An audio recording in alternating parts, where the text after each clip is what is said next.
So yesterday I did a reading vlog, and I thought today I would, obviously I'm not doing this all day, it's like afternoon. I was like, come, it's like 4 o'clock I think.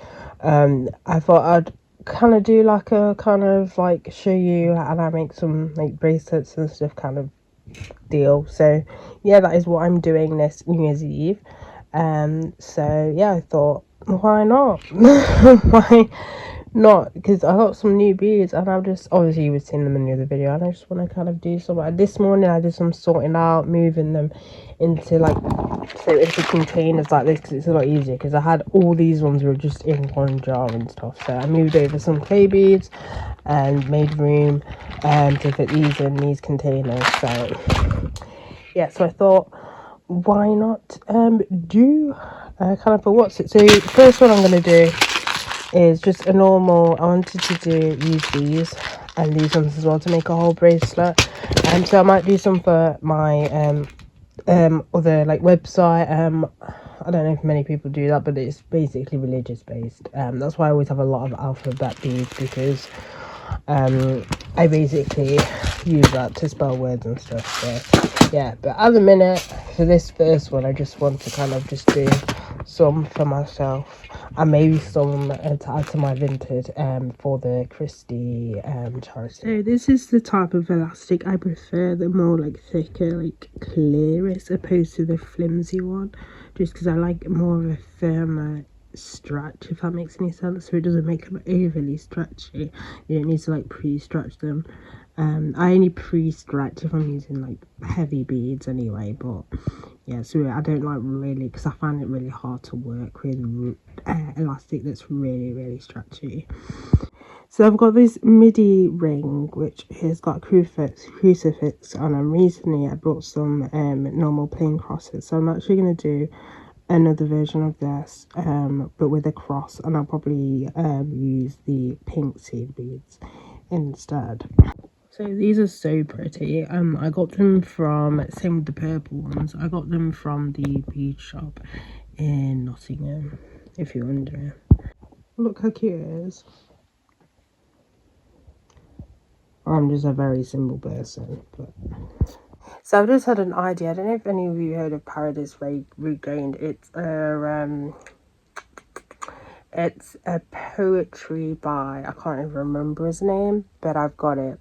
And basically I think I'm going to do like a necklace, either a necklace or a bracelet saying Paradise Regained with a cross or a crew, probably a cross, yeah. So yeah, I might do a necklace and a bracelet, I'm not sure yet.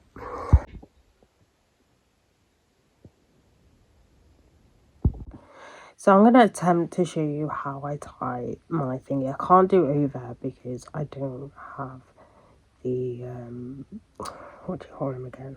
I can't remember what you call them now. Tripods to actually do it. So I'm going to try and attempt to show on here. But I just go over like that, and then I do another one. And then I tie it, and I do that a few times to make sure, because another, not an issue, but when you're using this kind of elastic, sometimes they have a tendency to come undone with the first knot, so I always triple knot it, but I'll show you again.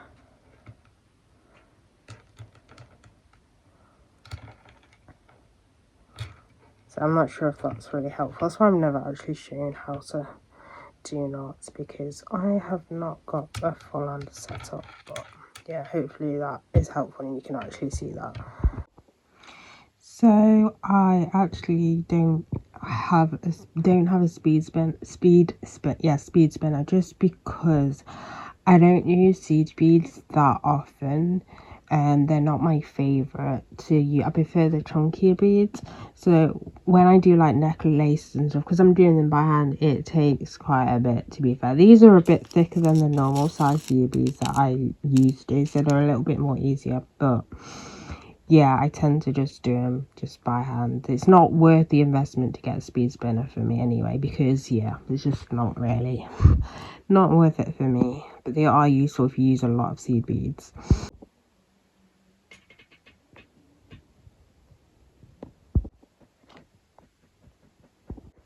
So I own so many bead spaces because I don't usually use bead spaces.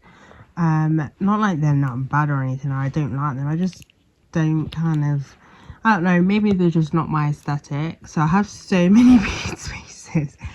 But for this design, I thought, you know what, I'm gonna use some bead spaces because I've got the case open with some bead spaces in it. So I might as well just use it for this one. This one's more of a loose fitting one.